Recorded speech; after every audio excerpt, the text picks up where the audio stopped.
From July 29th to July 30th, 1910, a thriving African-American community in Texas named Slocum became home to one of the deadliest race riots in American history that has largely been ignored. The all-black city was home to former slaves and their descendants who had become successful businessmen and farmers. Unfortunately, 4 separate incidents inflamed racial tensions that led to the massacre. In late June 1910, a black man named Leonard Johnson was lynched in nearby Cherokee County. Then, on July 4th, 1910, James J. Jeffries, a white boxer, was defeated by Jack Johnson, a black boxer.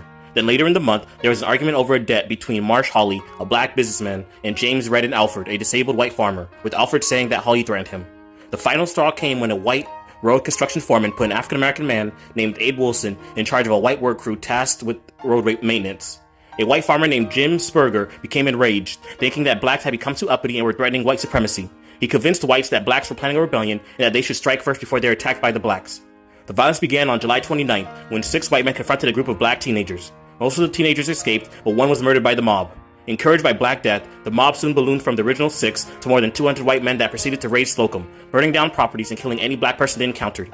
They even shot African Americans in the back as they tried to flee into a nearby forest. The Slocum Massacre lasted more than 16 hours, going through the night. Many black residents fled the town during and after the massacre, leaving behind real estate property and other assets to save their lives. White residents later seized the property.